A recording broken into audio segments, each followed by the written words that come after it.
Hello, welcome po sa aking channel. Today po ay may isa-share lang po ako sa inyo. Baka nangyari din sa inyo ito. Last December, bago po mag-Christmas, ay bigla pong humina yung isang tenga ko. Akala ko po ay naapektuhan na dahil sa paggamit ko po nitong earbuds na mga headphones. Yan, sinasalpak ko po sa tenga kong ganyan. Bigla pong humina yung isang tenga ko. At ang tunog po niya ay parang nagganito yung hello, hello, hello, yan, ganyan. Parang may baradong hindi ko malaman kung ano sa tenga ko. Tapos pag nagsasalita or may kausap ako, ganun po yung naririnig ko. Maliit, yan, parang may ganyan yung tunog niya. Pero sa kabila, normal naman po yung naririnig ko. And ang ginawa ko po ay pinasilip ko sa kapatid ko kung baka marami na pong mga luga-luga. At meron mga dumi. Pinatanggal ko na at yung kaya nga bumili pa ako ng visual ear pick, yung parang ano po siya, camera po siya na inalalagay sa tenga para makita mo kung marumi ba yung tenga. Chinek ko, okay na, malinis na. At bigla pong bumalik yung parang tunog na ganyan, hello, hello, hello, yan, nung January bigla pong naging gano'n na naman yung tunog. At nung December 31 pa nga ay normal naman yung naririnig ko, walang maliit. At nung January, pagpasok ng January, biglang naging gano'n na naman yung naririnig ko. Tinignan ko naman sa gamit po yung visual ear pick, yung kamerang pantenga, ay malinis naman. At sabi ko, medyo natakot ako. Ano ba to? Sabi ko, kailangan ko na bang magpa-check up? Pero wala namang masakit sa tenga ko, wala namang sugat. Kung yan, chinik ko nga gamit yung camera, okay naman, malinis na. At naisip ko dati pala, matagal na, nangyari na rin sa akin yung biglang naging ganon yung pandinig, yung isang tenga ko. At inilala ko yung mga ginawa nung doktor, yung mga procedure na ginawa ng doktor. Yung una ay nilinisan nga yung tenga ko. At naalala ko, hindi pa rin naging okay yung pandinig ko. Biglang mahina pa rin, parang ganon, yung parang maliit, may parang duwende yung narinig ko dito sa kabila. At inisip ko, ano ba yung mga pinagawa ng doktor sa akin noon, sabi ko. At yun nga, naalala ko, oo, meron pala akong parang sinisinghot, yung meron akong sinisinghot noon. Yan, at nagkalkal po ako dun sa mga gamit. At buti nakita ko po yung binigay sa akin ng doktor na parang ano siya, sinisingot na inisqueeze mo, may lalabas. Tapos ihigupin mo yung lumalabas. At nakita ko naman, chinek ko, hindi naman siya mahal. At bumili ako. Yun, ito po yung binili ko.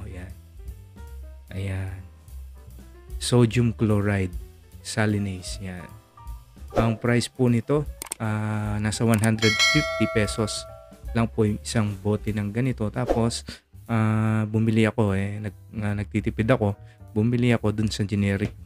Yan, sa generic, nabili ko lang to ng 102 pesos. At wala pang hinihingan pa nga ako ng 2 piso nung lalaki kasi yung pera ko 500 yung binibigay ko ata, nang wala siyang panukli.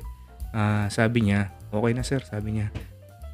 Bali, naka-discount pa ako ng 2 piso. So, nabili ko lang to ng 100 piso.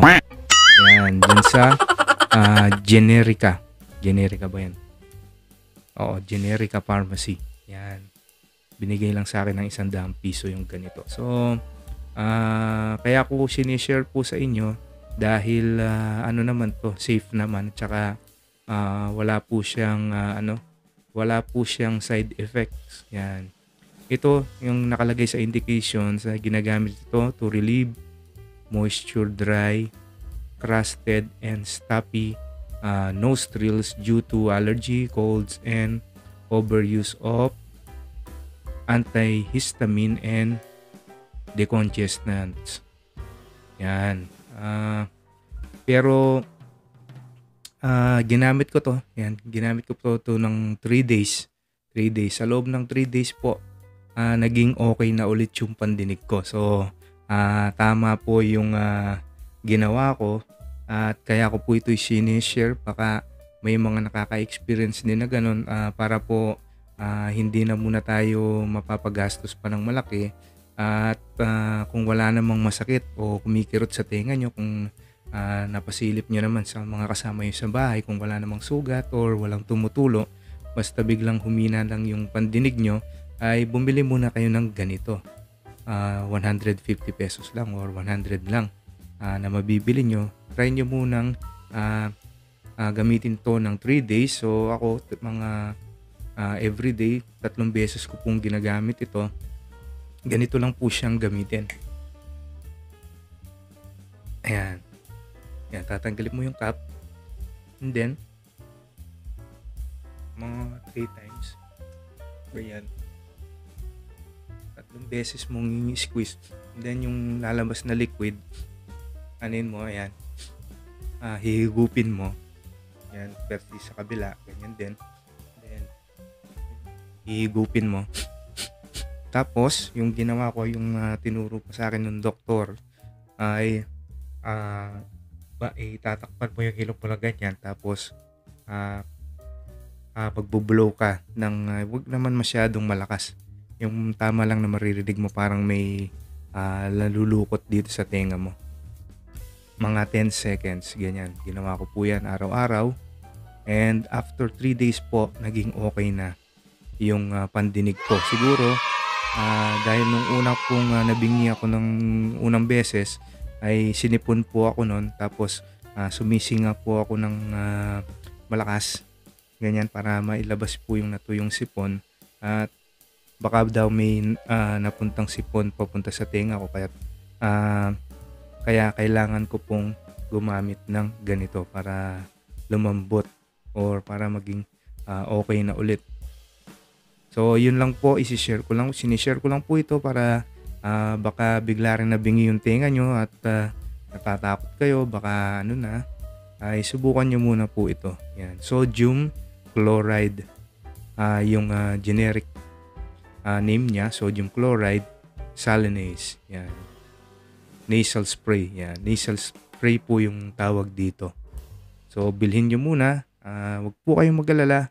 Ano lang to, parang tubig lang na ini-squeeze papunta dito sa ating mga ilong. Hihigupin mo po siya. Hihigupin mo para po mapunta siya dito. At lumambot po yung mga sipon-sipon na natuyo. Yan. Yun lang po. At bago po tayo magtapos ay kung bago ka pa lang sa aking YouTube channel, huwag niyo pong kalilimutang mag-subscribe at paki-like po ang ating video. Kung meron po kayong mga katanungan tungkol sa pang-medical ay hindi ko na po masasagot yan. Sineshare ko lang po ito base po sa aking naging experience. At palagay ko naman safe naman pong gamitin yon. Pero kung may mga tumutulo-tulo na sa tenga nyo or may sugat or parang may kumikirot-kirot ay pa-check up na po kayo sa ENT, sa doktor. Marami pong salamat at magandang araw po sa inyo.